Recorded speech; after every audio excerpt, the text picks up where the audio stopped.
নমস্কার বন্ধুরা, অনেক দিন পর আপনাদের কাছে আবার নিজেকে হাজির করছি। যাই হোক, আর মাত্র কয়েক ঘন্টা পরেই 10ই ডিসেম্বর আন্তর্জাতিক মানবাধিকার দিবস, ইন্টারন্যাশনাল হিউম্যান রাইটস ডে। পৃথিবীময় মহা সমারোহে উদযাপিত হবে, আমাদের দেশেও হবে, হয়তো আমাদের রাজ্যেও হবে, কলকাতা শহরে। রাজ্য মানে এখন কলকাতা শহরেই হবে, কতটুকু হবে আমি জানি না। আজ থেকে 20, 22, 23 বছর আগে যেটা হতো, এখন সেগুলো হয় কিনা আমার জানা নেই। সেই হিউম্যান রাইটস কমিশন কোথায় আছে? ভবানী ভবনে ছিল, এখন শুনছি কবে থেকে সল্টলেকে চলে গেছে, কেউ জানে না তারা কি করেন, কে তার প্রেসিডেন্ট, কি তাদের কাজকর্ম। আমি অন্তত জানি না। আপনারা যদি কেউ জানেন তো বলবেন না। আমি কিন্তু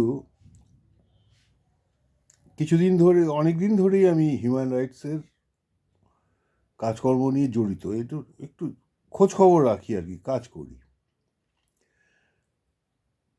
তো আজকে ভাবলাম, কালকে হিউম্যান রাইটস দিবস, পৃথিবীর পূর্ব বা আমাদের দেশের পূর্ব প্রান্তে অবস্থা আপনারা জানেন, আর ওইদিকে বিদেশে বিভিন্ন প্রান্তে গত প্রায় বছর খানেকের বেশি ধরে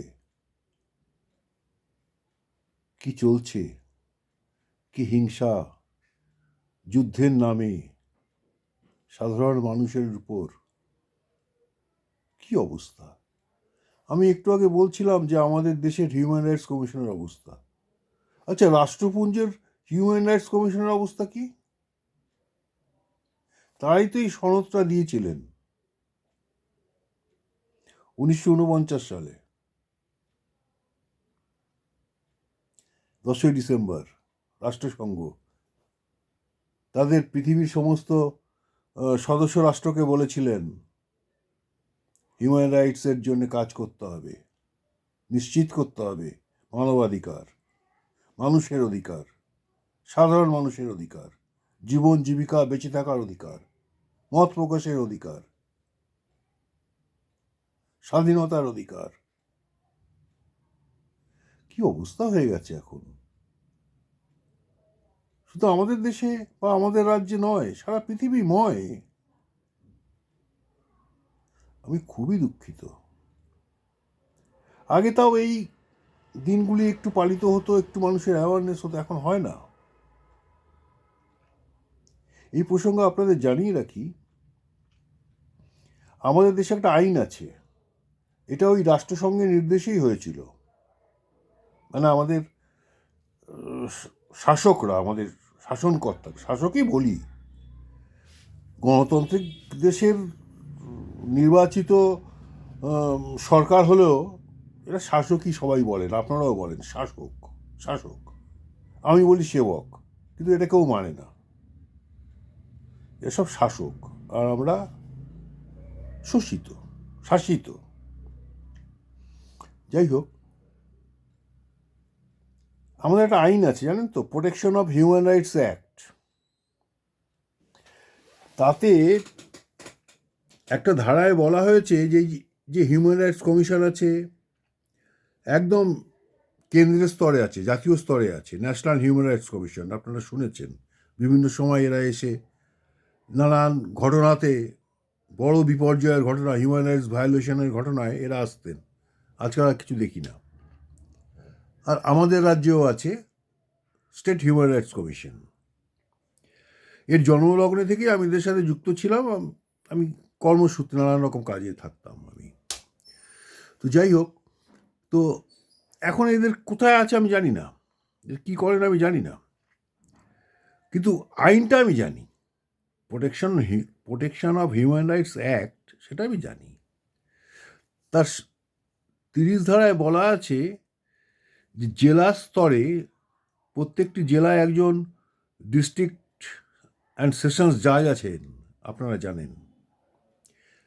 তিনি হচ্ছেন, তাকে হিউম্যান রাইটস কোর্ট, মানবাধিকার আদালত হিসাবে ঘোষণা করতে হবে, স্বীকৃতি দিতে হবে। আজ অবধি হয়নি, আজ অবধি হয়নি।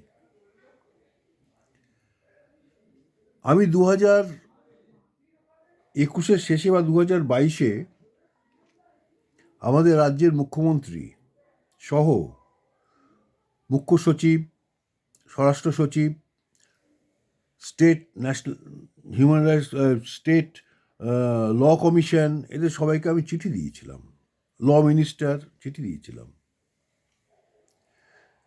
যে এই আইন অনুযায়ী আমাদের রাজ্যে ডিস্ট্রিক্ট স্তরে, জেলা স্তরে, ডিস্ট্রিক্ট লেভেলে হিউম্যান রাইটস কোর্ট ডিস্ট্রিক্ট জাজকে ডেজিগনেটেড হিউম্যান রাইটস কোর্ট হিসেবে ডিক্লেয়ার করার কথা।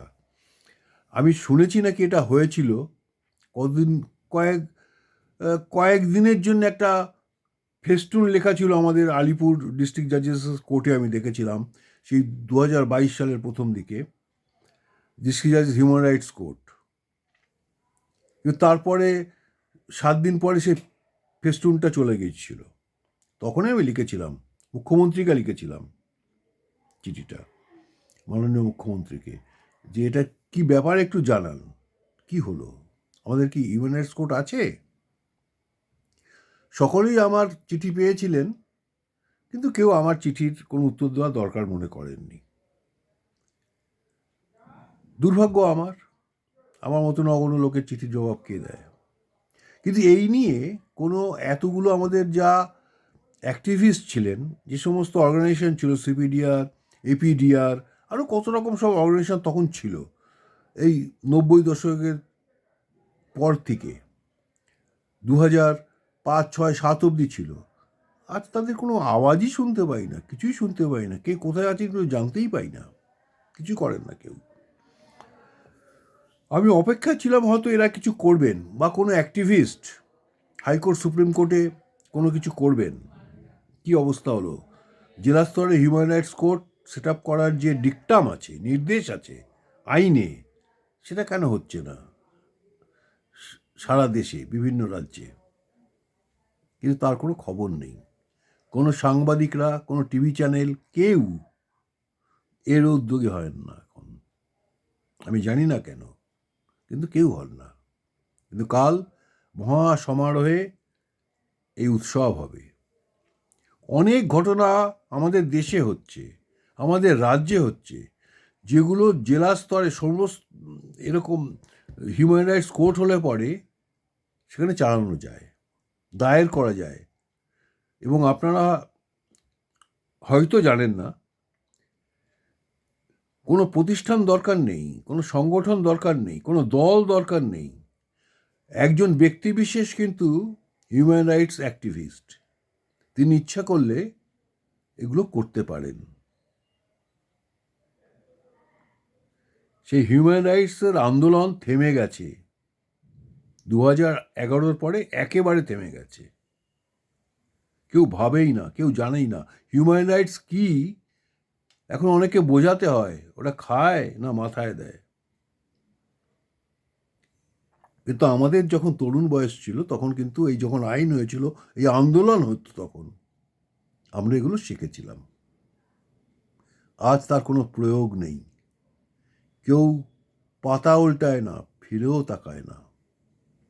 যাই হোক, এই যে অনেক ঘটনা ঘটে যাচ্ছে, অনেক অনুষ্ঠান হচ্ছে, প্রতিদিন হিউম্যান রাইটস ভায়োলেশন হচ্ছে সারা ভারতবর্ষের সর্বত্র, সারা পৃথিবীর সর্বত্র।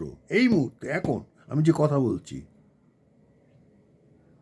কোনো ব্যবস্থা নেই।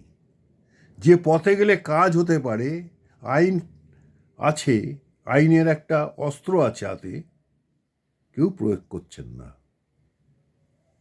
অস্ত্রটাতে আস্তে আস্তে মরচে পড়ে গেছে, কেউ পরিষ্কার করছেন না। জানি না কবে হবে। একটা কথা বলে রাখি, আমি শুনেছিলাম, মানে বিশ্বস্ত সূত্রে, যে আমাদের রাজ্য সরকার নাকি প্রত্যেকটি জেলা জাজকে ডেজিগনেটেড হিউম্যান রাইটস কোর্ট, যেটা আমি আবেদন করেছিলাম, দাবি করেছিলাম, সে নাকি একটা নির্দেশ দিয়েছেন। কিন্তু সেটা ওই ভিতরের নির্দেশ হিসাবেই আছে আমার মনে হয়। অনেকেই সাধারণ মানুষ জানেন না, যারা কাজ করেন অ্যাক্টিভিস্ট তারা জানেন না, তাই জন্যে কেস হচ্ছে না, কোর্টে কেউ যাচ্ছেন না। এটা নিয়ে যদি আপনারা একটু তৎপর হন, একটু ভাবেন, চিন্তা ভাবনা করেন, একটু দৌড়ঝাঁপ করেন, লেখালেখি করেন, তাহলে যদি কিছু হয়, আমি এই মানে জীবনের প্রান্তিক অবস্থায় এসে যতটুকু পারবো আমার সহযোগিতা থাকবে। এই বলে মানবাধিকার দিবস জিন্দাবাদ। মানবাধিকার দিবস শহীদ Jesus Christ, Mahatma Gandhi, Martin Luther King, Abraham Lincoln, এদের শ্রদ্ধা জানিয়ে আমি আমার বক্তব্য শেষ করছি। সবাই ভালো থাকবেন। শুভরাত্রি।